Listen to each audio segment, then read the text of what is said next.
مساء الخير. بما اننا قاعدين بقى في حظر تجوال في البيت كده والولاد معانا، هنعمل لهم حاجه بسيطه كده نسليهم ومغذيه جدا. هنعمل فشار طريقته سهله قوي.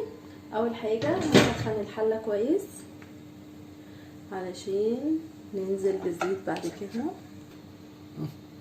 هنحط كميه مناسبه من الزيت كده،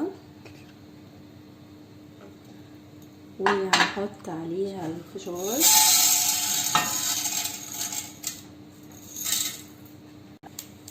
وهنحط معلقه صغيره من الملح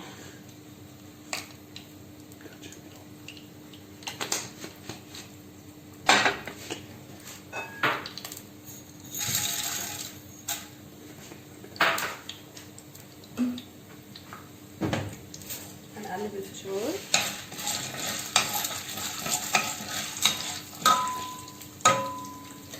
ونغطي. الفشار كمان مغذي قوي وفيه حمض فوليك وفيه فيتامين اي وفيتامين بي، وكويس لمرض السكر وبيحمي من مرض القلب، وحاجة جميلة للولاد ومن سناك جميل يعني وسهل في عمايله خالص.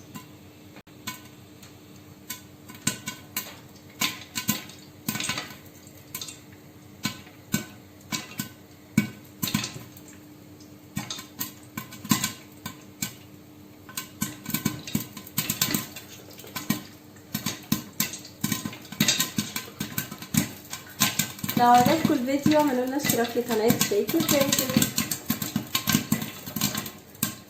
ان شاء الله الفشار هيطلع خطير. شايفين معانا الفشار بيطرقع وجميل ازاي.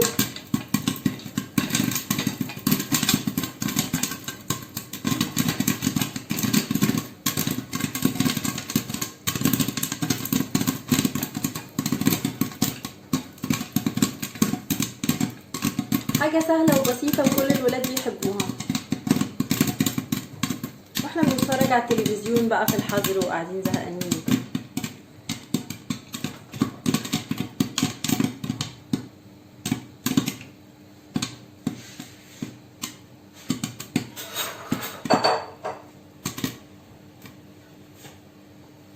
وبكده الفشار بقى جاهز.